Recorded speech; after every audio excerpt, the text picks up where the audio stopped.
അസ്സലാമു അലൈക്കും. വാലേക്കും അസ്സലാം. ഇന്നത്തെ കഥ കേൾക്കാൻ നീ തയ്യാറാണോ? അതെ ബാബ. ഇന്ന് ഞാൻ യൂസഫ് നബി അലൈഹിസ്സലാമിന്റെ കഥയാണ് പറയാൻ പോകുന്നത്. യൂസഫ് നബിയോ? അതെ മോനെ, ഖുർആനിൽ വളരെ മനോഹരമായും വിശദമായും പറഞ്ഞിട്ടുള്ള കഥയാണ് യൂസഫ് നബിയുടേത്. നീ അത് ശ്രദ്ധിച്ചു കേൾക്കണം. ശരി, തുടങ്ങാം. ബിസ്മില്ലാഹ്.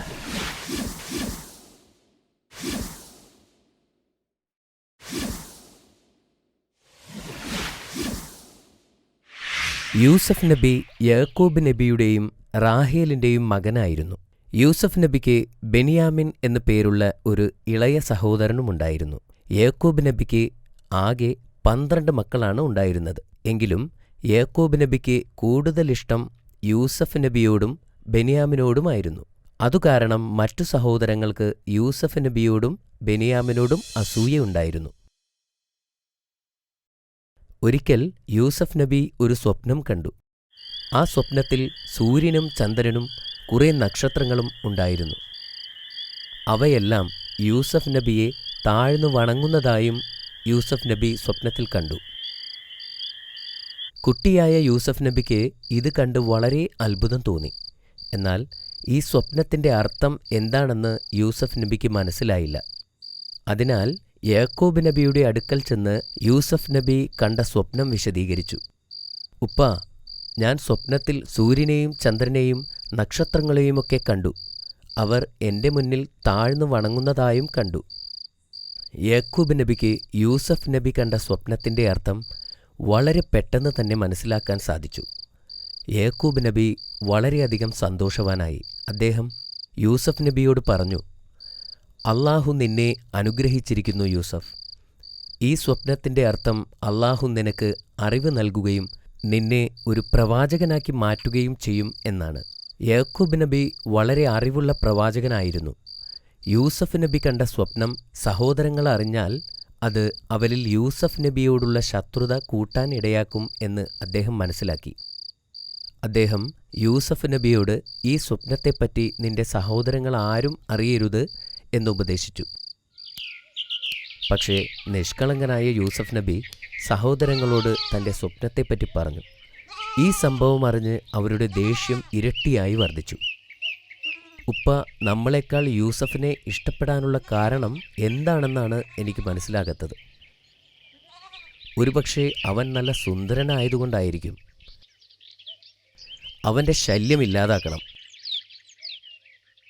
നമുക്ക് അവനെ അങ്ങ് കൊന്നുകളഞ്ഞാലോ? പക്ഷേ നമ്മൾ എങ്ങനെ അവനെ കൊല്ലും?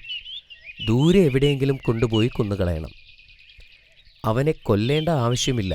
നമുക്ക് ആ കാണുന്ന പൊട്ടക്കിണറ്റിലേക്ക് വലിച്ചെറിയാം.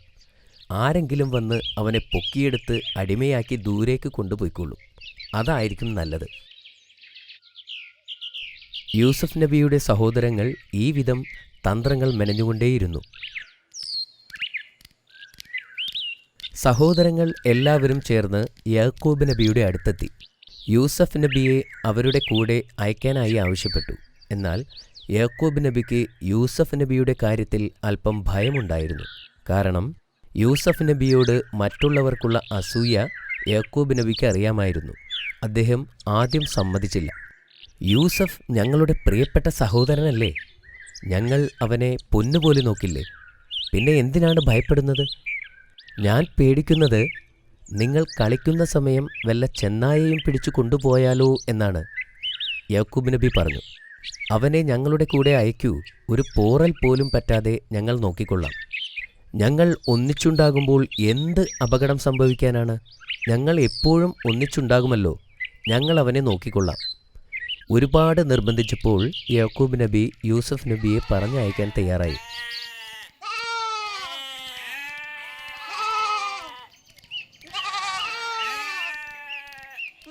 അടുത്ത ദിവസം അവരെല്ലാവരും കൂടി ഒരു കാട്ടിലേക്ക് യാത്രയായി. കൂടെ യൂസഫ് നബിയും ഉണ്ടായിരുന്നു. യൂസഫ് നബിയുടെ സഹോദരങ്ങൾ ആ അസുലഭ നിമിഷത്തിനായി കാത്തിരിക്കുകയായിരുന്നു. അവർ കണക്കുകൂട്ടിയതുപോലെ യൂസഫ് നബിയെ ഒരു പൊട്ടക്കിണറിനടുത്തേക്ക് കൊണ്ടുപോയി. പൊട്ടക്കിണറിനടുത്ത് എത്തിയപ്പോൾ അവർ യൂസഫ് നബിയെ ബലമായി പിടിച്ചുവച്ചു. യൂസഫ് നബിക്ക് ഓടാനോ രക്ഷപ്പെടാനോ സാധിച്ചില്ല. അവർ യൂസഫ് നബിയുടെ വസ്ത്രമഴിച്ചു മാറ്റി. ആ പൊട്ടക്കിണറ്റിലേക്ക് വലിച്ചെറിഞ്ഞു. കുട്ടിയായ യൂസഫ് നബി അവരോട് സഹായത്തിനായി കീണപേക്ഷിച്ചു. എന്നാൽ അവർ അതൊന്നും ചെവിക്കൊണ്ടില്ല. അങ്ങനെ യൂസഫ് നബി ആ ഇരുണ്ട പൊട്ടക്കിണറ്റിൽ ഒറ്റപ്പെട്ടു. അപ്പോൾ അള്ളാഹു യൂസഫ് നബിയോട് പറഞ്ഞു, പേടിക്കണ്ട, ഞാൻ നിന്റെ കൂടെയുണ്ട്. നിനക്കൊരു നല്ല കാലം വരും. അന്ന് നിന്റെ സഹോദരങ്ങൾ നിന്റെ മുൻപിൽ വന്നെത്തും. അന്ന് നീ അവർ നിന്നോട് ചെയ്തതെന്തെന്ന് അവരെ ഓർമ്മിപ്പിക്കുകയും ചെയ്യും.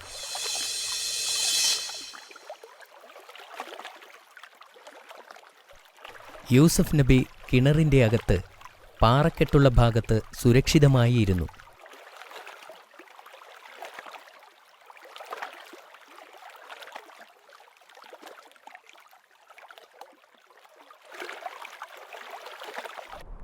അതേസമയം യാക്കൂബ് നബിയോട് എന്തു പറയും എന്നുള്ള കാര്യം കൂടി ആലോചിക്കുകയായിരുന്നു സഹോദരങ്ങൾ. നമുക്ക് പറയാം, ഉപ്പ പേടിച്ചതുപോലെ അവനെ ഒരു ചെന്നായ പിടിച്ചു കൊണ്ടുപോയി എന്ന്. അതെ, അങ്ങനെ തന്നെ പറയാം. അവർ അങ്ങനെ ഒരു ആടിനെ കൊല്ലുകയും അതിൻ്റെ രക്തം യൂസഫ് നബിയുടെ വസ്ത്രത്തിൽ പുരട്ടുകയും ചെയ്തു.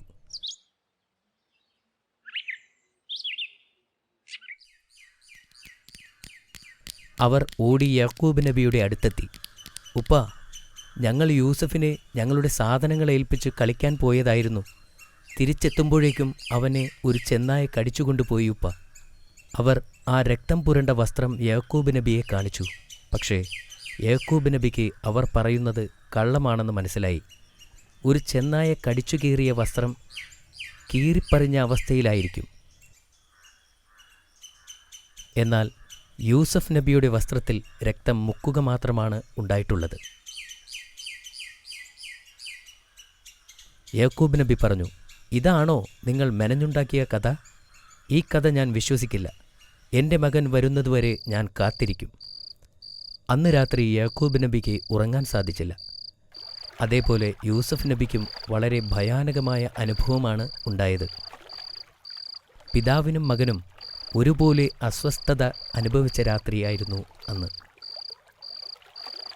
അടുത്ത ദിവസം ഈജിപ്തിലേക്ക് യാത്ര പോകുകയായിരുന്ന ഒരു കച്ചവട സംഘം ആ കിണറിനടുത്ത് എത്താനിടയായി. അവർ കൂട്ടത്തിൽ ഒരാളെ കിണറിനടുത്തേക്ക് വെള്ളമെടുക്കാൻ പറഞ്ഞയച്ചു. കിണറിലേക്ക് വീണ പാത്രം കണ്ടപ്പോൾ യൂസഫ് നബിക്ക് സന്തോഷമായി. അദ്ദേഹം ആ കയറിൽ മുറുകെ പിടിച്ചു. എന്നാൽ വെള്ളമെടുക്കാൻ വന്ന ആൾക്ക് അത് പൊക്കിയെടുക്കാൻ സാധിച്ചില്ല. എന്തോ നിധി തടഞ്ഞിട്ടുണ്ട് എന്ന് അത്ഭുതപ്പെട്ട് തൻ്റെ കൂടെയുള്ളവരെ എല്ലാം സഹായത്തിന് വിളിച്ചു.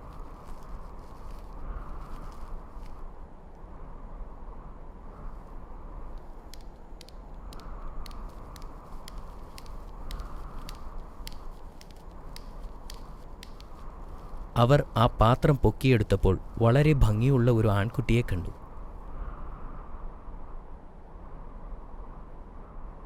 അവർ ഉടനെ ആലോചിച്ചു, ഈ സുമുഖനായ ബാലനെ ചന്തയിൽ കൊണ്ടുപോയി അടിമയാക്കി വിൽക്കാം. അങ്ങനെ അവർ യൂസഫ് നബിയെയും കൊണ്ട് ഈജിപ്തിലേക്ക് യാത്രയായി. കച്ചവടക്കാർ മാർക്കറ്റിൽ പോയി പ്രവാചകനെ ലേലത്തിന് വച്ചു. ഈ സുന്ദരനായ യുവാവിനെ ആര് വാങ്ങും? അവർ ഉച്ചത്തിൽ വിളിച്ചു ചോദിച്ചു. സുന്ദരനായ അസാധാരണ ബാലനെ കാണാൻ നൂറുകണക്കിന് ആളുകൾ തടിച്ചുകൂടി.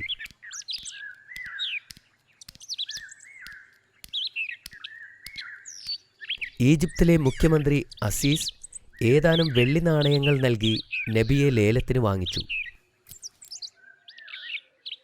കൊട്ടാരത്തിലെത്തിയ ശേഷം നബിയുടെ ചങ്ങലകൾ നീക്കം ചെയ്യാൻ മുഖ്യമന്ത്രി ഭടന്മാരോട് ഉത്തരവിട്ടു. വിശ്വസ്തനായിരിക്കണമെന്നും ഒരിക്കലും നിന്നെ ദ്രോഹിക്കുകയില്ലെന്നും മുഖ്യമന്ത്രി നബിയോട് പറഞ്ഞു. അസീസ് തൻ്റെ ഭാര്യയോട് പറഞ്ഞു, ഇയാളെ ഇവിടെ താമസിപ്പിക്കുക. ഇയാളൊരു ബുദ്ധിയുള്ള യുവാവാണ്.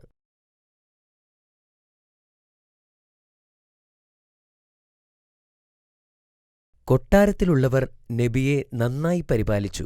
എങ്കിലും താൻ ഒരു അഭയാർത്ഥിയാണെന്ന് നബിക്ക് അറിയാമായിരുന്നു. ആഴമുള്ള കിണറ്റിൽ നിന്നും ജീവനോടെ പുറത്തുവരാൻ സാധിച്ചതിലും കച്ചവടക്കാരുടെ കയ്യിൽ നിന്നും രക്ഷപ്പെടുത്തിയതിനും അദ്ദേഹം വീണ്ടും വീണ്ടും അല്ലാഹുവിനോട് നന്ദി പറഞ്ഞു. ഇപ്പോൾ അദ്ദേഹം കൊട്ടാരത്തിലെ എല്ലാ സുഖസൗകര്യങ്ങളും ആസ്വദിക്കുന്നുണ്ട്. അദ്ദേഹത്തിന് ധാരാളം ആഹാരസാധനങ്ങളും ലഭിക്കുന്നുണ്ട്. എന്നാലും സഹോദരന്മാരും മാതാപിതാക്കളും അടുത്തില്ലാത്തതിനാൽ വളരെ ദുഃഖമുണ്ടായിരുന്നു. തന്റെ ആഹ്ലാദകരമായ പെരുമാറ്റം കൊണ്ട് നബി എല്ലാവരുടെയും ഹൃദയത്തിൽ ഇടം നേടി.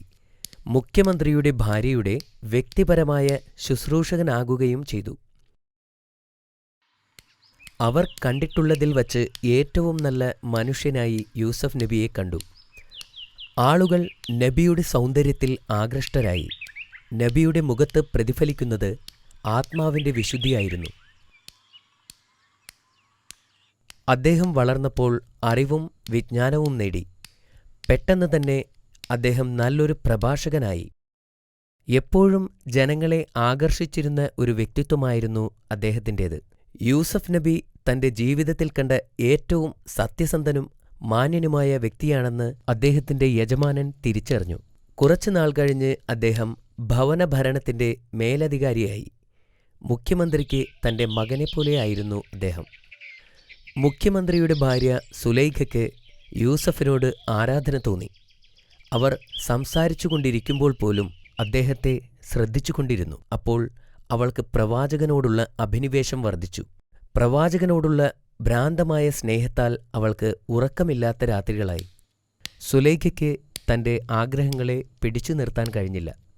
ഒരിക്കൽ പ്രവാചകൻ കിടപ്പറയിൽ ഒറ്റയ്ക്കായിരുന്നപ്പോൾ അവൾ നബിയെ ചുംബിക്കാൻ ശ്രമിച്ചു. യൂസഫ് നബി അല്ലാഹുവിന് കീഴ്പ്പെട്ടവനായിരുന്നു. അദ്ദേഹം അവളെ വിട്ടുപോയി. പ്രവാചകന്റെ നിരസനം സുലൈഖയുടെ ആവേശമുയർത്തി. വാതിലിനു നേരെ നീങ്ങുകയായിരുന്ന നബിയെ പിന്തുടർന്ന് അദ്ദേഹത്തിന്റെ കുപ്പായത്തിൽ കയറിപ്പിടിച്ചു. അദ്ദേഹത്തിന്റെ കുപ്പായം കീറിയെടുത്ത് കീറിയ കഷ്ണം തുണി അവളുടെ കയ്യിലുണ്ടായിരുന്നു. പെട്ടെന്ന് വാതിൽ തുറന്ന് അവളുടെ ഭർത്താവും ബന്ധുക്കളും അവിടെ എത്തി. അവൾ ഭർത്താവിനെ കണ്ടപ്പോൾ വക്രതയുള്ള ആ സ്ത്രീ അവളുടെ സ്വരം മാറ്റി കയ്യിലിരിക്കുന്ന കീറിയ തുണിക്കഷ്ണം ഉയർത്തിക്കൊണ്ട് ഇങ്ങനെ പറഞ്ഞു: "ഈ മനുഷ്യൻ എന്നെ പിടിക്കാൻ ശ്രമിച്ചു. നിങ്ങൾ അവനെ ഇപ്പോൾ തന്നെ തടവിലാക്കണം." അവൾ പ്രവാചകനെ കുറ്റപ്പെടുത്താൻ ശ്രമിച്ചുകൊണ്ടിരുന്നു. എന്നാൽ പ്രവാചകൻ അത് നിഷേധിച്ചു. "ഇവളാണ് എന്നെ കയറിപ്പിടിച്ചത്" എന്ന് അദ്ദേഹം പറഞ്ഞു. അസീസും കൂടെയുണ്ടായിരുന്നവരും ആരാണ് സത്യം പറയുന്നത് എന്നറിയാൻ അദ്ദേഹത്തിന്റെ കുപ്പായം പരിശോധിച്ചു. കുപ്പായത്തിന്റെ പുറകുവശമാണ് കീറിയതെന്ന് അവർ കണ്ടെത്തി. അപ്പോൾ മുഖ്യമന്ത്രി ഇങ്ങനെ പറഞ്ഞു: "യൂസഫാണ് നിന്നെ ആക്രമിച്ചതെങ്കിൽ കുപ്പായത്തിന്റെ മുൻപിൽ കീറുമായിരുന്നു. യൂസഫിന്റെ കുപ്പായത്തിന്റെ പിന്നിലാണ് വിള്ളലുള്ളത്." തന്റെ ഭാര്യ കള്ളം പറയുന്നതായി അസീസ് തിരിച്ചറിഞ്ഞപ്പോൾ തന്റെ ഭാര്യയുടെ മോശമായ പെരുമാറ്റത്തിൽ മുഖ്യമന്ത്രി പ്രവാചകനോട് ക്ഷമ ചോദിച്ചു. എന്നിട്ട് അദ്ദേഹം തന്റെ ഭാര്യയോട് മാപ്പ് തേടാൻ ആവശ്യപ്പെട്ടു. ഈ സംഭവത്തെക്കുറിച്ചുള്ള വാർത്ത കാട്ടുതീ പോലെ പടർന്നു. "അവളെ നോക്കൂ," അവരിൽ ചിലർ പറഞ്ഞു. "അവൾ അവളുടെ അടിമയെ കയറിപ്പിടിക്കാൻ ശ്രമിച്ചു." മറ്റുള്ളവർ അവളെ പരിഹസിച്ച് ചിരിച്ചു.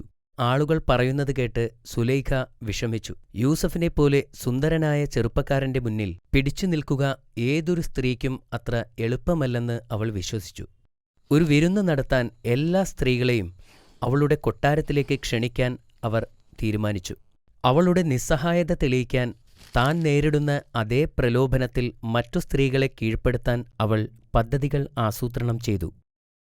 ഒരു വിരുന്ന് നടത്താൻ എല്ലാ സ്ത്രീകളെയും അവളുടെ കൊട്ടാരത്തിലേക്ക് ക്ഷണിച്ചു. വിരുന്ന് സ്ത്രീകൾക്കായി മാത്രമായിരുന്നു. ക്ഷണിക്കപ്പെട്ടവർ എല്ലാവരും വിരുന്നിനെത്തി. അവരിൽ അധിക പേരും യൂസഫ് നബിയെ കാണാൻ അവസരം കിട്ടും എന്ന് പ്രതീക്ഷിച്ചാണ് എത്തിയത്. "എന്റെ ദാസനോടുള്ള സ്നേഹത്താൽ ഞാൻ സംസാരിക്കുന്നു" എന്ന് പറഞ്ഞ് സുലൈഖ വിഷയത്തിലേക്ക് കടന്നു. സ്ത്രീകൾ അവരവർ ചെയ്യുന്ന കാര്യങ്ങൾ നിർത്തിവച്ച് സുലൈഖയുടെ വാക്കുകൾ ശ്രദ്ധിച്ചു. "അവൻ ഒരു സുന്ദരനാണെന്ന് ഞാൻ സമ്മതിക്കുന്നു. ഞാൻ അവനെ സ്നേഹിക്കുന്നുവെന്നതും ഞാൻ നിഷേധിക്കുന്നില്ല." ഈ ഏറ്റുപറച്ചിൽ കേൾക്കാൻ എല്ലാവരും വിരുന്നുശാലയിൽ മുഴുകിയിരുന്നു.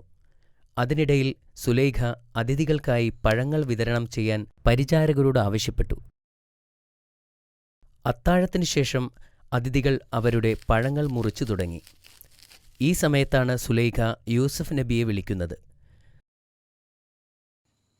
തൻ്റെ കണ്ണുകൾ താഴ്ത്തിക്കൊണ്ട് അദ്ദേഹം ഹാളിൽ പ്രവേശിച്ചു. സുലൈഖ പേര് വിളിച്ചപ്പോൾ അദ്ദേഹം തല ഉയർത്തി. യൂസഫ് നബിയുടെ മുഖം കണ്ടപ്പോൾ അതിഥികൾ വിസ്മയഭരിതരായിരുന്നു. നബിയുടെ മുഖം സൗന്ദര്യം കൊണ്ട് തിളങ്ങുന്നതായിരുന്നു. അത് നിഷ്കളങ്കതയെ പ്രതിഫലിപ്പിച്ചു. പഴങ്ങൾ മുറിക്കുകയായിരുന്ന അവർ ആശ്ചര്യപ്പെട്ടു. അവരുടെ കണ്ണുകൾ പ്രവാചകന്റെ മുഖത്തായിരുന്നു. പ്രവാചകനെ തന്നെ ശ്രദ്ധിച്ചിരുന്ന അവർ സ്വന്തം കൈകൾ മുറിക്കാൻ തുടങ്ങി. അവരുടെ കൈകളിൽ നിന്നും രക്തം ഒഴുകുന്ന കാര്യം ആരും ശ്രദ്ധിച്ചിരുന്നില്ല. അതിനുശേഷം സുലൈഖ എഴുന്നേറ്റ് നിന്ന് പറഞ്ഞു, നിങ്ങൾ നിങ്ങളുടെ കൈകളിലേക്ക് നോക്കുക. സ്ത്രീകൾ അവരുടെ കൈകളിൽ നോക്കി. അപ്പോഴാണ് കൈകളിൽ നിന്നും രക്തം ഒഴുകുന്നത് കണ്ടത്. അവർ ആ മുറിവുകൾ തങ്ങളുടെ തൂവാലകൾ കൊണ്ട് ചുറ്റിക്കെട്ടി. ഞാൻ അദ്ദേഹത്തെ കുറ്റപ്പെടുത്തുന്നില്ല, സുലൈഖ പറഞ്ഞു തുടങ്ങി. അദ്ദേഹത്തെ വശീകരിക്കാൻ ഞാൻ ശ്രമിച്ചതാണെന്ന് നിരസിക്കുന്നുമില്ല. നിങ്ങളും അവനെ കണ്ട് മതിമറന്നു. നിങ്ങളുടെ കൈകൾക്ക് സംഭവിച്ച കാര്യങ്ങൾ നോക്കുക. അദ്ദേഹം വീണ്ടും എൻ്റെ കൽപ്പന അനുസരിക്കാതിരുന്നാൽ ഞാൻ അദ്ദേഹത്തെ തടവിലാക്കും എന്നും അവൾ പറഞ്ഞു. പ്രവാചകൻ കുറ്റബോധമില്ലാതെ ശാന്തമായി മറുപടി പറഞ്ഞു, ജയിലിൽ പോകാൻ ഞാൻ ആഗ്രഹിക്കുന്നു. പ്രവാചകൻ കണ്ണുകൾ താഴ്ത്തിക്കൊണ്ട് മുറി വിട്ടുപോയി. ആ രാത്രിയിൽ സുലൈഖ തൻ്റെ ഭർത്താവിനെ ബോധ്യപ്പെടുത്തി. അവളുടെ മുഖം രക്ഷിക്കാനുള്ള ഒരേയൊരു വഴി പ്രവാചകനെ തടവിലാക്കുക എന്നതായിരുന്നു. മുഖ്യമന്ത്രി ഒരു മകനെപ്പോലെ പ്രവാചകനെ സ്നേഹിച്ചിരുന്നു. യൂസഫ് നിരപരാധിയാണെന്ന കാര്യം അദ്ദേഹത്തിന് അറിയാമായിരുന്നു. യൂസഫിനെപ്പോലെ വിശ്വസ്തനായ മറ്റൊരു മനുഷ്യനെ ഇതുവരെ കണ്ടുമുട്ടിയിട്ടുമില്ലായിരുന്നു. അസീസ് യൂസഫിനെ അറസ്റ്റ് ചെയ്യാനും ജയിലിലടയ്ക്കാനും ഉത്തരവിട്ടു. നിരപരാധിയായ ഒരു മനുഷ്യനെ ജയിലിലടയ്ക്കാൻ അദ്ദേഹത്തിന് അത്ര എളുപ്പമല്ലായിരുന്നു. എന്നിരുന്നാലും അയാൾക്ക് മറ്റൊരു മാർഗവുമില്ലായിരുന്നു. അപ്പോഴാണ് അദ്ദേഹത്തിന് മൂന്നാമത്തെ പരീക്ഷണം നേരിടേണ്ടി വന്നത്. പ്രവാചകൻ തൻ്റെ മൂന്നാമത്തെ പരീക്ഷണം നേരിടേണ്ടിയിരുന്നത് തടവറയിലായിരുന്നു. ഈ കാലഘട്ടത്തിലാണ് അല്ലാഹു അദ്ദേഹത്തിന് അസാധാരണമായ ഒരു സമ്മാനം നൽകിയത്. സ്വപ്നത്തെ വ്യാഖ്യാനിക്കാനുള്ള കഴിവായിരുന്നു അത്. നല്ല അറിവും കരുണാസമ്പന്നനുമായ ഒരു യുവാവാണ് യൂസഫ് എന്ന് ജയിലിലെ ആളുകൾക്ക് അറിയാമായിരുന്നു. അവർ അദ്ദേഹത്തെ സ്നേഹിക്കുകയും ബഹുമാനിക്കുകയും ചെയ്തു. അതേസമയം മറ്റു രണ്ടുപേർ ജയിലിലെത്തിച്ചേർന്നു. ഒരുവൻ രാജാവിൻ്റെ പാനപാത്രവാഹകനും മറ്റൊരാൾ അദ്ദേഹത്തിൻ്റെ പാചകക്കാരനുമായിരുന്നു. ആ രാത്രിയിൽ പുതുതായി വന്ന ആ രണ്ടു തടവുകാർ വിചിത്രമായ ഒരു സ്വപ്നം കണ്ടു. അവർ ഉണർന്നപ്പോൾ സ്വപ്നത്തിന്റെ അർത്ഥം മനസ്സിലാക്കാൻ കഴിയാതെ അവർ ആശയക്കുഴപ്പത്തിലായി. അടുത്ത ദിവസം അവർ പ്രവാചകനെ കണ്ടപ്പോൾ യൂസഫ് ഒരു സാധാരണ കുറ്റവാളിയല്ലെന്ന് അവർ തിരിച്ചറിഞ്ഞു. അവർ അദ്ദേഹത്തിന്റെ അടുത്തു ചെന്ന് അവരുടെ സ്വപ്നത്തെപ്പറ്റി പറഞ്ഞു. ഞാൻ വളരെ വിചിത്രമായ ഒരു സ്വപ്നം കണ്ടു. രാജാവിൻ്റെ പാചകക്കാരൻ പറഞ്ഞു, ഞാൻ എൻ്റെ തലയിൽ അപ്പവുമായി ഒരു സ്ഥലത്ത് നിൽക്കുകയായിരുന്നു. രണ്ടു പക്ഷികൾ എൻ്റെ തലയിലിരുന്ന് അപ്പം തിന്നുന്നുണ്ടായിരുന്നു. ഇത് കേട്ടപ്പോൾ പ്രവാചകൻ ആദ്യം അല്ലാഹുവിനെ വിളിച്ചു. അനന്തരം നബി സ്വപ്നത്തിൻ്റെ അർത്ഥം പറഞ്ഞു. പാചകക്കാരൻ മരിക്കുന്നതുവരെ അവൻ ക്രൂശിക്കപ്പെടുമെന്നായിരുന്നു സ്വപ്നം. പ്രവാചകൻ പാനപാത്രവാഹകനോട് തൻ്റെ സ്വപ്നത്തെപ്പറ്റി പറയാൻ ആവശ്യപ്പെട്ടു. ഞാൻ രാജാവിന് വീഞ്ഞു നൽകിക്കൊണ്ട് കൊട്ടാരത്തിൽ നിൽക്കുന്നതാണ് കണ്ടത്. പാനപാത്രവാഹകൻ പറഞ്ഞു. പ്രവാചകൻ കുറച്ചു സമയത്തേക്ക് പ്രാർത്ഥിച്ചു. എന്നിട്ട് അദ്ദേഹം ഉടനെ സ്വതന്ത്രനാക്കപ്പെടുമെന്നും രാജാവിൻ്റെ സേവകനായി തിരിച്ചു പോകുമെന്നും പറഞ്ഞു. തന്നെക്കുറിച്ച് രാജാവിനോട് സംസാരിക്കണമെന്നും യൂസഫ് എന്നു പേരുള്ള നിരപരാധിയായ ഒരു ആത്മാവ് തടവറയിലുണ്ടെന്ന കാര്യം രാജാവിനോട് പറയണമെന്നും പ്രവാചകൻ പാനപാത്രവാഹകനോട് ആവശ്യപ്പെട്ടു. പ്രവാചകൻ മുൻകൂട്ടി പ്രവചിച്ചതുപോലെ സംഭവിച്ചു. പാചകക്കാരൻ കുരിശിലേറ്റപ്പെടുകയും പാനപാത്രവാഹകൻ കൊട്ടാരത്തിലേക്ക് മടങ്ങുകയും ചെയ്തു. എന്നാൽ അയാൾ ജോലിയിൽ തിരിച്ചെത്തിയ ഉടൻ ശൈത്താൻ അയാൾക്ക് പ്രവാചകനെക്കുറിച്ച് മറവി നൽകി. അതിനാൽ യൂസഫ് നബിക്ക് കുറച്ചു വർഷക്കാലം കൂടി ജയിലിൽ കഴിയേണ്ടി വന്നു. കുറച്ചു വർഷങ്ങൾക്കു ശേഷം ഒരു രാത്രി രാജാവ് തൻ്റെ കൊട്ടാരത്തിൽ ഉറങ്ങുകയായിരുന്നു. ഉറക്കത്തിൽ രാജാവ് വിചിത്രമായ ഒരു സ്വപ്നം കണ്ടു. സ്വപ്നത്തിൽ രാജാവ് നൈൽ നദീതീരത്ത് നിൽക്കുകയായിരുന്നു. പെട്ടെന്ന് തന്നെ നദിയിലെ വെള്ളം കുറഞ്ഞു വരുന്നതായി കണ്ടു. അടിയിലെ ചെളി തെളിഞ്ഞു കാണാം. വെള്ളമില്ലാതെ മീനുകൾ രക്ഷപ്പെടാൻ വേണ്ടി ചാടുന്നു. തുടർന്ന് വെള്ളത്തിൽ നിന്നും 7 തടിച്ചു കൊഴുത്ത പശുക്കൾ ഉയർന്നു വരികയും അവയെ മെലിഞ്ഞുണങ്ങിയ 7 പശുക്കൾ പിന്തുടരുന്നതും അദ്ദേഹം കണ്ടു. മെലിഞ്ഞ പശുക്കൾ കൊഴുത്ത പശുക്കളെ വിഴുങ്ങാൻ തുടങ്ങി. രാജാവ് ഇത് കണ്ട് ഭയന്നു. അതിനുശേഷം നദീതീരത്ത് 7 പച്ചിലച്ചെടികൾ വളരുകയും പെട്ടെന്ന് അവ അപ്രത്യക്ഷമാവുകയും ചെയ്തു. പിന്നീട് അതിൻ്റെ സ്ഥാനത്ത് 7 ഉണങ്ങിയ ചെടികൾ വളർന്നു. രാജാവ് തൻ്റെ സ്വപ്നത്തിൽ നിന്നും ഞെട്ടിയുണർന്നു. സ്വപ്നത്തിൻ്റെ അർത്ഥം മനസ്സിലാക്കാൻ കഴിയാത്തതിനാൽ അയാൾക്ക് ഞെട്ടലും വിഭ്രാന്തിയുമുണ്ടായി. അടുത്ത ദിവസം രാജാവ് തൻ്റെ മന്ത്രിമാരെയും പുരോഹിതന്മാരെയും ഉപദേശകരെയും വിളിച്ചുകൂട്ടി തൻ്റെ സ്വപ്നത്തെപ്പറ്റി അവരോട് പറഞ്ഞു. ഇതൊരു വിചിത്രമായ കുഴപ്പിക്കുന്ന സ്വപ്നമാണ്. താങ്കൾ ഒരുപക്ഷേ കൂടുതൽ ഭക്ഷണം കഴിച്ചതുകൊണ്ടാവാം. പുരോഹിതന്മാർ പറഞ്ഞു, നിങ്ങൾ ഒരു പുതപ്പില്ലാതെ ഉറങ്ങിയതുകൊണ്ടാവാം. മന്ത്രി പറഞ്ഞു, ഇത് ഒരു ദുസ്വപ്നം മാത്രമാണെന്നും അതിനെക്കുറിച്ച് വിഷമിക്കേണ്ട കാര്യമില്ലെന്നും അവരെല്ലാവരും പറഞ്ഞു. ഈ വാർത്ത പാനപാത്രവാഹകനിലുമെത്തി. അദ്ദേഹം ജയിലിലടയ്ക്കപ്പെട്ടപ്പോൾ കണ്ട സ്വപ്നത്തെക്കുറിച്ച് ഓർത്തു. പെട്ടെന്ന് അദ്ദേഹത്തിന് യൂസഫ് നബിയെക്കുറിച്ച് ഓർമ്മ വന്നു. അദ്ദേഹം രാജാവിൻ്റെ അടുത്തേക്ക് ഓടിച്ചെന്ന് പ്രവാചകനെപ്പറ്റി പറഞ്ഞു. കാരാഗൃഹത്തിലായിരുന്നപ്പോൾ തൻ്റെ സ്വപ്നം വ്യാഖ്യാനിച്ച കാര്യം രാജാവിനോട് പറഞ്ഞു. യൂസഫ് നബി തൻ്റെ നിരപരാധിത്വത്തെക്കുറിച്ച് രാജാവിനോട് പറയാൻ ആവശ്യപ്പെട്ടിരുന്നു. എന്നാൽ ഞാനത് മറന്നുപോയി. ഉടനെ രാജാവ് അയാളെ പ്രവാചകനെ കാണാൻ പറഞ്ഞയച്ചു. പാനപാത്രവാഹകൻ പ്രവാചകനെ കണ്ടുമുട്ടി രാജാവിൻ്റെ സ്വപ്നത്തെക്കുറിച്ച് പറഞ്ഞു. പ്രവാചകൻ അല്ലാഹുവിനോട് പ്രാർത്ഥിക്കുകയും പിന്നീട് സ്വപ്നത്തിൻ്റെ അർത്ഥം വിശദീകരിക്കുകയും ചെയ്തു. രാജ്യത്ത് 7 വർഷം സമ്പന്നമായ വിളവെടുപ്പുണ്ടാകും. അദ്ദേഹം പറഞ്ഞു, മണ്ണിൽ നന്നായി കൃഷി ചെയ്താൽ നല്ല വിളവുണ്ടാകും. ആളുകൾക്ക് ധാരാളം ഭക്ഷണമുണ്ടാകും. ഇതിനെ തുടർന്ന് രാജ്യത്ത് 7 വർഷത്തെ വരൾച്ചയുണ്ടാകും. ആവശ്യത്തിന് ഭക്ഷണമുണ്ടാവില്ല. ഈജിപ്ത് മുഴുവൻ ദാരിദ്ര്യത്തിലാവും. യൂസഫ് നബിയെ ജയിൽ മോചിതനാക്കാനും തൻ്റെ മുൻപിൽ ഹാജരാക്കാനും രാജാവ് ആജ്ഞാപിച്ചു. രാജാവിൻ്റെ ദൂതന്മാർ ജയിലിലെത്തി പ്രവാചകനെ മോചിപ്പിച്ചു. എന്നാൽ ജയിലിൽ നിന്നിറങ്ങാൻ പ്രവാചകൻ തയ്യാറായില്ല. എൻ്റെ നിരപരാധിത്വം തെളിയിക്കുന്നതുവരെ ഞാൻ ഈ ജയിലിൽ നിന്നും പുറത്തിറങ്ങില്ല എന്ന് പ്രവാചകൻ അവരോട് പറഞ്ഞു. ദൂതൻ രാജാവിൻ്റെ അടുത്ത് മടങ്ങിവന്നു.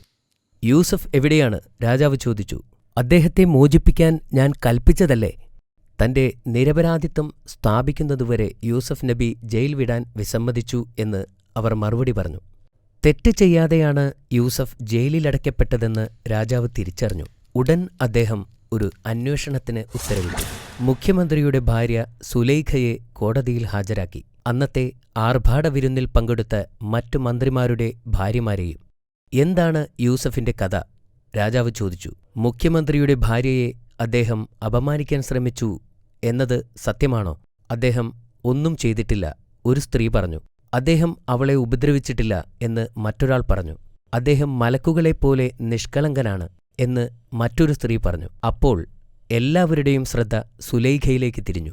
അവളുടെ മുഖത്ത് അപ്പോൾ ചുളിവുകൾ വീണിരുന്നു. ഞാൻ അവനെ പ്രലോഭിപ്പിച്ചു, എന്നാൽ അവൻ വിസമ്മതിച്ചു. അവൾ ധൈര്യത്തോടെ സമ്മതിച്ചു. പ്രവാചകൻ നിരപരാധിയാണെന്ന് രാജാവിന് മനസ്സിലായി. പിന്നെ അവൻ പ്രവാചകനോട് കൊട്ടാരത്തിലേക്ക് വരുവാനായി കൽപ്പിച്ചു. പ്രവാചകൻ കൊട്ടാരത്തിലെത്തിയപ്പോൾ സുന്ദരനായ ആ ചെറുപ്പക്കാരനെ കണ്ട് രാജാവ് അമ്പരന്നു. കുറച്ചു സമയത്തേക്ക് പ്രവാചകന്റെ അറിവുകളെ പരീക്ഷിച്ചുകൊണ്ട് രാജാവ് അദ്ദേഹത്തോട് സംസാരിച്ചു. പ്രവാചകന്റെ മറുപടികൾ രാജാവിനെ അത്ഭുതപ്പെടുത്തുകയും യൂസഫ് നബി വളരെ ബുദ്ധിമാനാണെന്ന് രാജാവിന് ബോധ്യപ്പെടുകയും ചെയ്തു. പിന്നെ സംഭാഷണം സ്വപ്നത്തിലേക്ക് തിരിഞ്ഞു.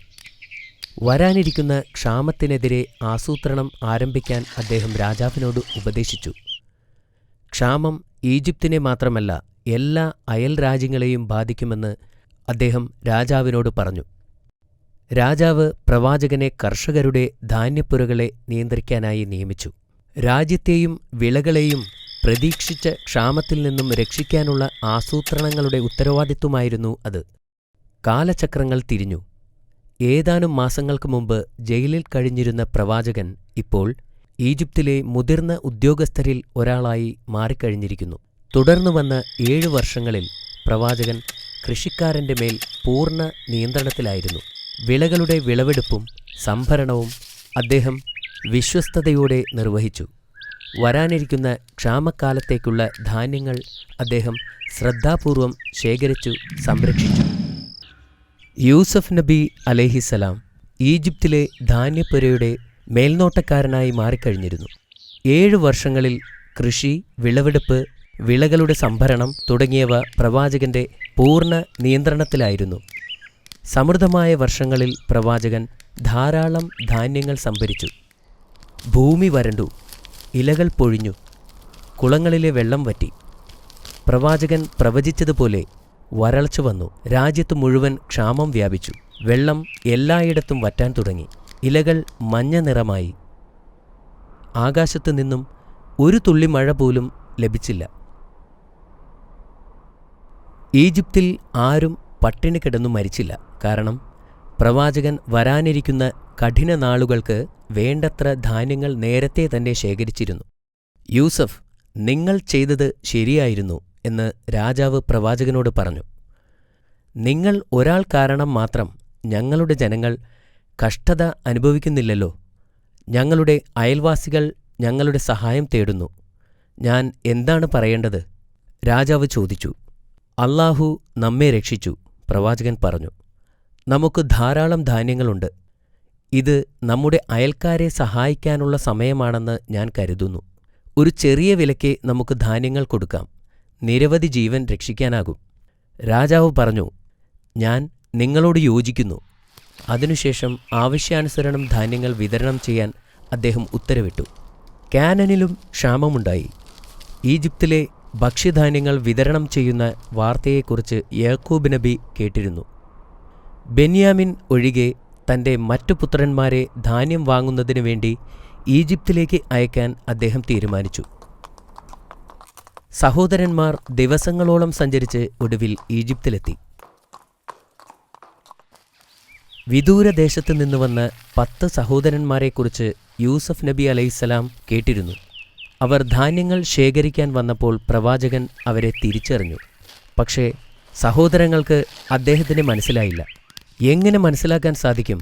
കാരണം വർഷങ്ങൾക്ക് മുമ്പ് അവരുടെ സഹോദരനെ കിണറ്റിലേക്ക് തള്ളിയിട്ടതാണല്ലോ.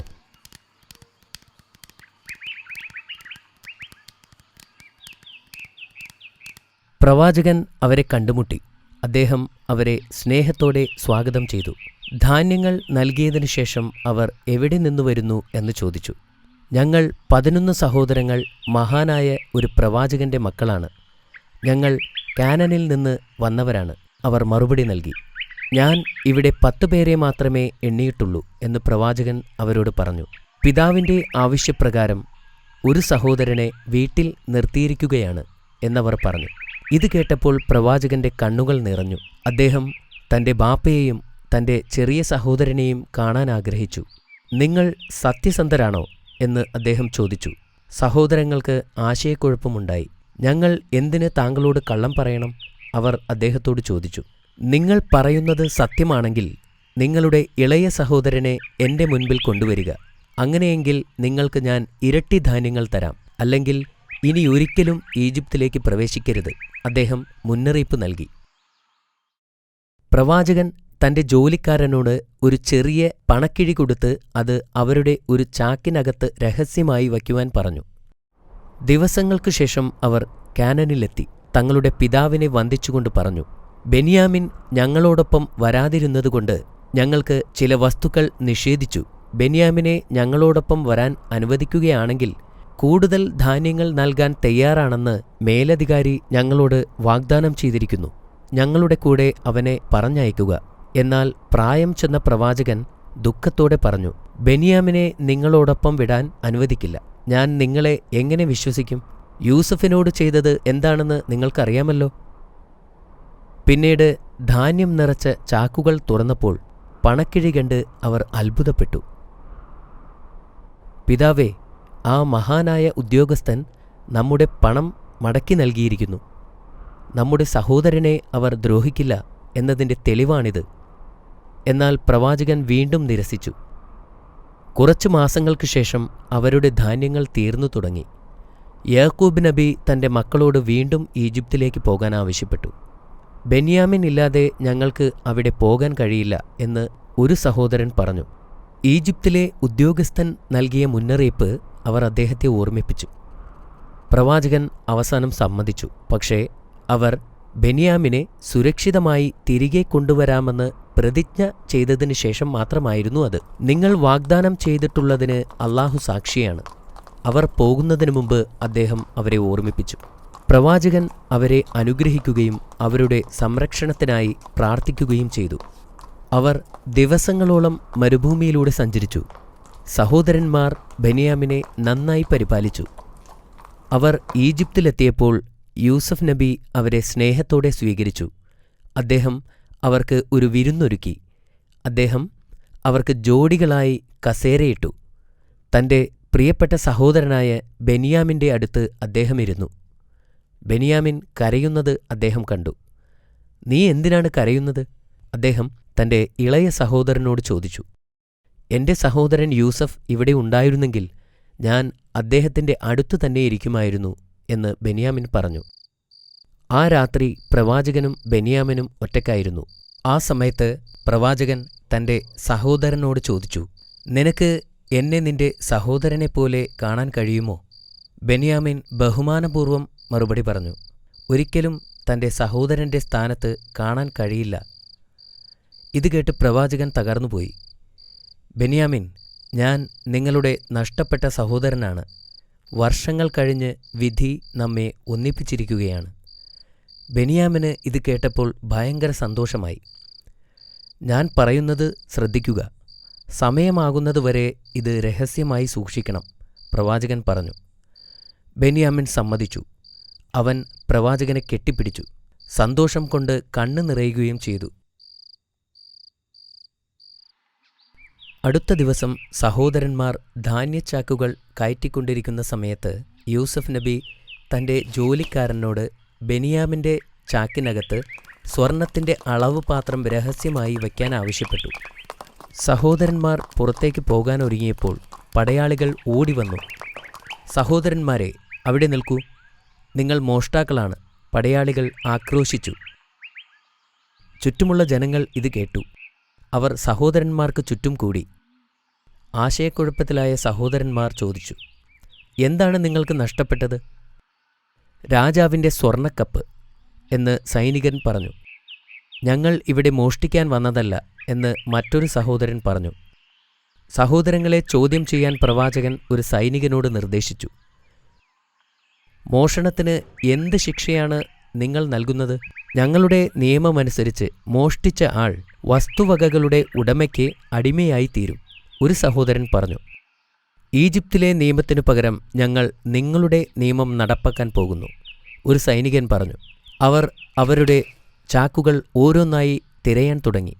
ബെന്യാമിൻ്റെ ചാക്കെത്തിയപ്പോൾ അവർ അതിൽ നിന്നും സ്വർണ്ണക്കപ്പ് പുറത്തെടുത്തു. സഹോദരങ്ങൾ ഞെട്ടി. അവർ പിതാവിനെക്കുറിച്ചും പിതാവിന് നൽകിയ പ്രതിജ്ഞയെക്കുറിച്ചും ഓർത്തു. അവർ ദയയ്ക്കുവേണ്ടി പ്രവാചകനോട് യാചിക്കാൻ തുടങ്ങി. അവന് പകരം ഞങ്ങളിൽ ഒരാളിനെ കൊണ്ടുപോവുക, അവർ അപേക്ഷിച്ചു. പ്രവാചകൻ ശാന്തമായി മറുപടി പറഞ്ഞു, രാജകീയ പാത്രം മോഷ്ടിച്ചതറിഞ്ഞിട്ട് എനിക്കെങ്ങനെ അവനെ വെറുതെ വിടാൻ കഴിയും? അത് പാപമാണ്. സഹോദരന്മാരിൽ മൂത്തവനായ ജൂദ ദുഃഖത്തോടുകൂടി പറഞ്ഞു, ബെന്യാമിനെ തിരികെ കൊണ്ടുവരുമെന്ന് പിതാവിന് ഞങ്ങൾ വാഗ്ദാനം ചെയ്തിട്ടുണ്ട്. എന്റെ പിതാവ് എന്നെ അനുവദിക്കുന്നതുവരെ, അല്ലെങ്കിൽ ബെന്യാമിനെ സ്വതന്ത്രനാക്കുന്നതുവരെ ഞാൻ ഇവിടം വിട്ടു പോവുകയില്ല. ജൂദയെ അവിടെ ഉപേക്ഷിച്ച് സഹോദരങ്ങൾ യാത്രയായി. അയാൾ അവിടെ ബെന്യാമിന്റെ വിധിക്കു വേണ്ടി കാത്തിരുന്നു. ജൂദയുടെ പെരുമാറ്റം വീക്ഷിക്കാൻ പ്രവാചകൻ രഹസ്യമായി ഏർപ്പാട് ചെയ്തു. പ്രവാചകൻ സഹോദരന്മാരുടെ ആത്മാർത്ഥത പരിശോധിക്കുകയായിരുന്നു. അവരുടെ സഹോദരനു വേണ്ടി അവർ മടങ്ങിവരണമെന്ന് അദ്ദേഹം ആഗ്രഹിച്ചിരുന്നു. കുറേ ദിവസം യാത്ര ചെയ്ത ശേഷം സഹോദരന്മാർ അവരുടെ വീട്ടിലെത്തി. പിതാവേ, അങ്ങയുടെ മകൻ മോഷ്ടിച്ചു, ഒരു സഹോദരൻ പറഞ്ഞു. വൃദ്ധനായ ആ പ്രവാചകൻ ആശയക്കുഴപ്പത്തിലായി. അവർ എന്താണ് അർത്ഥമാക്കിയതെന്ന് അദ്ദേഹത്തിന് മനസ്സിലായില്ല. സംഭവിച്ചതെന്തെന്ന് വിശദീകരിക്കാൻ അദ്ദേഹം അവരോട് പറഞ്ഞു. കൊട്ടാരത്തിൽ ഒരു വിരുന്ന് നൽകപ്പെട്ടതും ധാന്യങ്ങൾ കിട്ടിയതും ബെന്യാമിൻ്റെ ചാക്കിൽ നിന്നും രാജാവിൻ്റെ സ്വർണ്ണക്കപ്പ് കണ്ടെത്തിയതുമെല്ലാം സഹോദരന്മാർ അദ്ദേഹത്തോട് വിവരിച്ചു കൊടുത്തു. പ്രവാചകൻ അവരുടെ കഥ കേട്ടപ്പോൾ അതിൽ ദൈവത്തിൻ്റെ കൈ ഉണ്ടെന്നും അല്ലാഹു നബിയെ പരീക്ഷിക്കുന്നതാണെന്ന് അദ്ദേഹത്തിന് അറിയാമായിരുന്നു. അല്ലെങ്കിൽ അദ്ദേഹത്തിൻ്റെ പുത്രന്മാരിൽ 2 പേരെക്കുറിച്ചോർത്ത് അദ്ദേഹത്തിന് കഷ്ടപ്പെടേണ്ടി വരില്ലായിരുന്നു. ഒരുപക്ഷെ അല്ലാഹു 2 പേരെയും എനിക്ക് തിരികെ തരുമായിരിക്കും. തീർച്ചയായും അല്ലാഹു സർവശക്തനും യുക്തിമാനുമാകുന്നു. പ്രാർത്ഥനയിൽ ആശ്വാസം കണ്ടെത്തിയ അദ്ദേഹം വിശ്വാസവും സഹിഷ്ണുതയും ബലപ്പെടുത്തി. പ്രവാചകൻ തന്റെ മകൻ യൂസഫിന്റെ നഷ്ടം മൂലം വർഷങ്ങളോളം കരഞ്ഞു. ഇപ്പോൾ അദ്ദേഹം ബെന്യാമിനു വേണ്ടിയും കരയുന്നു. അനേക വർഷങ്ങൾ വിലപിച്ച ശേഷം പ്രവാചകന് ഇപ്പോൾ കാഴ്ച നഷ്ടപ്പെട്ടു. പിതാവേ, എന്തിനാണ് താങ്കൾ എപ്പോഴും ഇങ്ങനെ വിഷമിക്കുന്നത്? പുത്രന്മാർ അദ്ദേഹത്തോട് ചോദിച്ചു. എന്റെ ദുഃഖവും വിഷമവും ഞാൻ അല്ലാഹുവിനോട് വിശദീകരിക്കുന്നു. നിങ്ങൾക്ക് അറിയാത്തത് ഞാൻ അല്ലാഹുവിങ്കിൽ നിന്ന് അറിയുന്നുണ്ട്, പ്രവാചകൻ പറഞ്ഞു. അദ്ദേഹം വീണ്ടും തന്റെ പുത്രന്മാരോട് ഈജിപ്തിലേക്ക് പോകാൻ ആവശ്യപ്പെട്ടു. അദ്ദേഹത്തിന് പ്രതീക്ഷ നഷ്ടപ്പെട്ടിട്ടില്ലായിരുന്നു.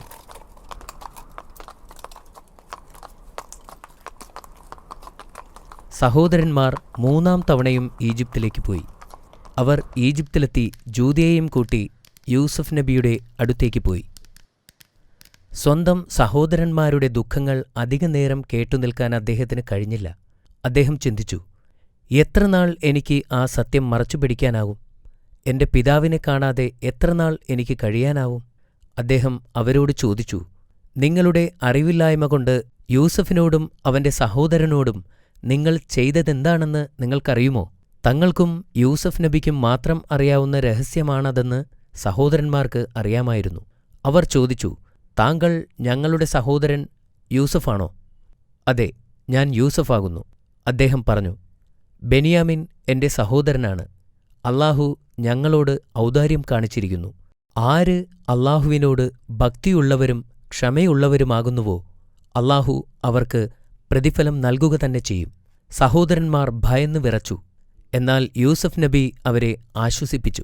അവർ പറഞ്ഞു, ഞങ്ങൾ പാപം ചെയ്തവരാണ്. അല്ലാഹു നിങ്ങൾക്ക് പൊറത്തു തരട്ടെ. പ്രവാചകൻ പറഞ്ഞു, അവൻ പരമകാരുണികനും കരുണാനിധിയുമാകുന്നു. പല ഉത്തരവാദിത്വങ്ങളും തനിക്കുണ്ടായിരുന്നതിനാൽ അദ്ദേഹത്തിന് ഈജിപ്റ്റ് വിട്ട് പോകുവാൻ സാധ്യമല്ലായിരുന്നു. അതുകൊണ്ടുതന്നെ അവരുടെ കയ്യിൽ അദ്ദേഹത്തിന്റെ ഒരു കുപ്പായം കൊടുത്തുകൊണ്ട് പറഞ്ഞു, നിങ്ങൾ എന്റെ ഈ കുപ്പായം കൊണ്ടുപോയിട്ട് എന്റെ പിതാവിന്റെ മുഖത്ത് തടവുക. അദ്ദേഹത്തിന് കാഴ്ച ലഭിക്കും. പിന്നെ കുടുംബവുമായി ഇങ്ങോട്ട് വരിക. സഹോദരന്മാർ അത് സമ്മതിച്ചു. അവർ കാനാനിലേക്ക് പോയി. യാത്രാസംഘം കാനാനിലെത്തിയപ്പോൾ തന്നെ യാക്കൂബ് നബിക്ക് തന്റെ മകൻ യൂസഫ് നബിയുടെ സുഗന്ധം വായുവിലൂടെ ലഭിച്ചു. അദ്ദേഹം പെട്ടെന്ന് എഴുന്നേറ്റ് തന്റെ പുത്രന്മാരുടെ ഭാര്യമാരുടെ അടുത്തേക്ക് പോയി. യാക്കൂബ് നബി തന്റെ മുറിയിൽ നിന്നും പുറത്തിറങ്ങിയിരിക്കുന്നു. മൂത്ത മകന്റെ ഭാര്യ പറഞ്ഞു, ഇന്ന് നിങ്ങൾക്ക് എന്തുപറ്റി? മറ്റേയാൾ ചോദിച്ചു, എനിക്ക് യൂസഫിന്റെ സുഗന്ധം വായുവിലൂടെ ലഭിച്ചു. പ്രവാചകൻ മറുപടി പറഞ്ഞു. അവർക്ക് യാതൊരു പ്രത്യാശയുമില്ലെന്ന് പറഞ്ഞ് അദ്ദേഹത്തെ തനിച്ചുവിട്ടു. ആ രാത്രിയിൽ നോമ്പ് തുറക്കുവാനായി അദ്ദേഹം ഒരു ഗ്ലാസ് പാൽ ആവശ്യപ്പെട്ടു. പുത്രന്മാർ സമീപത്തെത്താറായപ്പോൾ പ്രവാചകൻ അല്ലാഹുവിനോട് പ്രാർത്ഥിക്കുകയായിരുന്നു. അവർ വീടിനടുത്തെത്തിയപ്പോൾ പ്രവാചകൻ പുറത്തേക്ക് വന്നു. അവരോട് ചോദിച്ചു, ഞാൻ യൂസഫിന്റെ സുഗന്ധം വായുവിലറിയുന്നു. ഇത് സത്യമാണോ അതോ തോന്നലാണോ? അങ്ങ് തീർച്ചയായും തെറ്റിദ്ധരിക്കപ്പെട്ടിരിക്കുന്നു എന്ന് ഭാര്യമാരിൽ ഒരാൾ പറഞ്ഞു. പക്ഷെ പ്രവാചകൻ പറഞ്ഞത് സത്യമായിരുന്നു. അനന്തരം ആ സന്തോഷവാർത്തയുമായി അവരെത്തി. അവർ ആ കുപ്പായം അദ്ദേഹത്തിന്റെ മുഖത്ത് വച്ചു കൊടുത്തു. അത്ഭുതം! കുപ്പായം മുഖത്ത് വച്ച ഉടനെ തന്നെ യാക്കൂബ് നബിക്ക് കാഴ്ച തിരിച്ചു കിട്ടി. സഹോദരന്മാർ അവരുടെ തെറ്റുകൾ തിരിച്ചറിഞ്ഞു. ഞങ്ങൾ പാപങ്ങൾ ചെയ്തുപോയി. ഞങ്ങളുടെ പ്രവൃത്തിയിൽ ഞങ്ങൾ ക്ഷമ ചോദിക്കുന്നു. അവർ പ്രവാചകനോട് പറഞ്ഞു, ഞാൻ നിങ്ങൾക്കു വേണ്ടി അല്ലാഹുവിനോട് മാപ്പപേക്ഷിക്കാം. അവൻ ഏറെ പൊറുക്കുന്നവനും പരമകാരുണ്യവാനുമാണ്. തുടർന്ന് പ്രവാചകൻ തന്റെ മകനെ കാണാനായി ഈജിപ്തിലേക്ക് പോയി. യൂസഫ് നബി അദ്ദേഹത്തെ സന്തോഷത്തോടെ സ്വീകരിച്ചു. പിന്നെ യൂസഫ് നബി തന്റെ പിതാവിനെ സിംഹാസനത്തിലിരുത്തി. പ്രവാചകന്റെ സന്തോഷത്തിന് അതിരില്ലായിരുന്നു. അദ്ദേഹത്തിന്റെ പിതാവും സഹോദരന്മാരും യൂസഫ് നബിയുടെ മുമ്പിൽ പ്രണാമം ചെയ്തു. യൂസഫ് നബി പറഞ്ഞു, ഇതായിരുന്നു ഞാൻ ചെറുപ്പമായിരുന്നപ്പോൾ കണ്ട സ്വപ്നം. 11 നക്ഷത്രങ്ങളും സൂര്യനും ചന്ദ്രനും എനിക്കു മുൻപിൽ സാഷ്ടാംഗം പ്രണമിക്കുന്നു. എന്റെ നാഥൻ അത് എനിക്ക് യാഥാർത്ഥ്യമാക്കി തന്നിരിക്കുന്നു. പിന്നീട് പ്രവാചകൻ തന്റെ കുടുംബത്തെ ഈജിപ്തിൽ താമസിപ്പിക്കുന്നതിനുവേണ്ടി രാജാവിനെ കണ്ട് അനുവാദം ചോദിച്ചു. രാജാവിന് വലിയ സന്തോഷമായി. കാരണം പ്രവാചകൻ ആ രാജ്യത്തിന് വലിയൊരു മുതൽക്കൂട്ടായിരുന്നു. മഹത്തായ ശക്തിയും ഉത്തരവാദിത്വവും പ്രവാചകനെ അല്ലാഹുവിൽ നിന്നും വ്യതിചലിപ്പിച്ചില്ല. അദ്ദേഹം എല്ലായ്പ്പോഴും അല്ലാഹുവിനെ ഓർക്കുകയും ആരാധിക്കുകയും ചെയ്തു.